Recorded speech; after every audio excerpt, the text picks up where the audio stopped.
Okay, remember that they are changing my voice. So really quickly, I'm right to fire back at these people for so many reasons. We're actually in Revelation 20, but to help you understand how we got here, Revelation 19 verses 11 and 15 are key.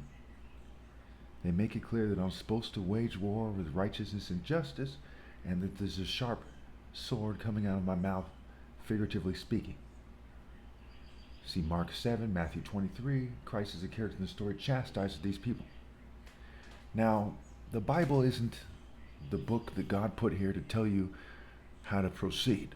Okay, it's a coded book, but it's talking about in reality how people should respond if you look at it with wisdom and masterfully see what is exactly fair and just and right. The kingdom of heaven is not a matter of words in a book. It's a matter of having the wisdom and spiritual power to do what is morally precise. And as these people try to put themselves above me, they change the sound of my voice. They do all kinds of weirdo stuff. They even change the way I look slightly with technology. But you can still tell it's me. Because they do that, it behooves me to insult them. Okay? You know, it makes it so it's logical for me to then explain why I'm superior to them. Because in order for people to follow me, right, people need to hear why they should follow me. So if they try to play me out like an idiot, okay, and I'm the top martial artist ever possible, son of 2 doctors, 1 a brain surgeon, okay, I have this top martial arts challenge. The opposition view is they're completely afraid to accept my challenge. They don't want to even discuss it publicly. They know there's nothing they could say. They know that their martial arts have failed them. They know that their religions have failed them. So it's straightforward.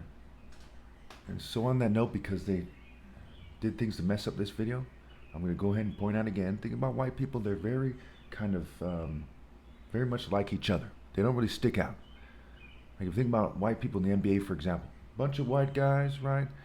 And none of them really stick out. You know, there was Larry Bird and, you know, there's Chris Mullin, okay? Same thing with, you know, NFL players. There was a quarterback here and there, Joe Montana, they didn't really stick out. With black people, there tends to be people who stick out above the crowd.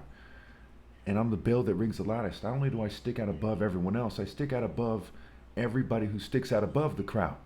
Okay, Michael Jordan, Martin Luther King, what have you. I'm way above them. I'm the top martial artist ever possible. I'm the one God set apart as the most logical leader, the most believable, the most righteous, etc. So when you see these Jews, right, you know, and I'm not trying to insult them, just give them the facts here. They're very simple people, right? A lot of them are artistic, a lot of them are gay, a lot of them are goofy, what have you. And you see these English royals, right? Dime a dozen. You see one, you see them all, right? Some guy in a fancy suit, ultra privileged, false sense of entitlement. Same thing with the people in the churches, right? Name one church preacher that sticks out who's alive right now. Who's alive right now?